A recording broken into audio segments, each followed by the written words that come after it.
दोस्तों, इस बार 15 अगस्त को कौन बनेगा करोड़पति सिर्फ एक क्विज शो नहीं होगा, ये बनेगा देश की 3 वीर बेटियों का मंच। सोनी टीवी ने अपने इंडिपेंडेंस डे स्पेशल एपिसोड का प्रोमो रिलीज किया और फिर हुआ सोशल मीडिया पर तगड़ा माहौल। इस बार हॉट सीट पर बैठेंगी कर्नल सोफिया कुरैशी, जिन्होंने अपने ऑपरेशन सिंदूर के प्रेस ब्रीफिंग में देश को अपडेट देते हुए देखा था। Number 2, wing commander Vyomika Singh, air force की वो जांबाज अफसर जिनकी आवाज में सच्चाई और आत्मविश्वास था। कमांडर प्रेरणा देवस्थली, दिसंबर 2030 में नेवी की वो पहला अधिकारी जिन्होंने वारशिप की कमान संभाली। प्रोमो में दिखा तीनों अफसर सिर्फ सवाल जवाब नहीं कर रही थी, बल्कि ऑपरेशन सिंदूर के बारे में खुलकर बातें कर रही थी। याद है ना, वही ऑपरेशन जिसने दुश्मन के दिल में डर और हर भारतीयों के दिल में गर्व भर दिया था। लेकिन दोस्तों, जैसे ही ये प्रोमो सोशल मीडिया पर आया, देशभक्तों की तरफ से तालियां बजने लगी और गर्व के मैसेज आने लगे।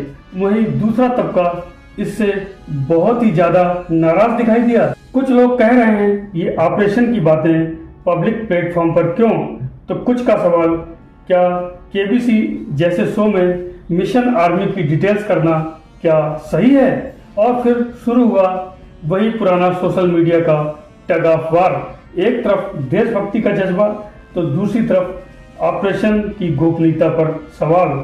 लेकिन सच यह भी है कि इस प्रोमो ने लाखों दिलों में जोश भर दिया है। तीनों महिला अफसरों की कहानियां सिर्फ गर्व ही नहीं, बल्कि हर हिंदुस्तानी को प्रेरणा भी देती हैं। ये याद दिलाती हैं कि हमारे देश की बेटियां भी सरहद, आसमान और समंदर हर जगह परचम लहरा रही हैं। तो अब सवाल आपसे, क्या ये एपिसोड देश के लिए गर्व का पल है या मिशन डिटेल्स पर बहस छेड़ने वाला? 15 अगस्त की रात जब केबीसी का ये स्पेशल एपिसोड आएगा, देश के लोग, करोड़ों लोग टीवी के सामने सिर्फ सवालों के जवाब नहीं देखेंगे, बल्कि तीनों शेरनियों के साहस, संघर्ष और जीत की गाथा सुनेंगे भी। क्योंकि दोस्तों, मंच चाहे कोई भी हो, जब भारत की बेटियां बोलती हैं तो पूरी दुनिया सुनती है।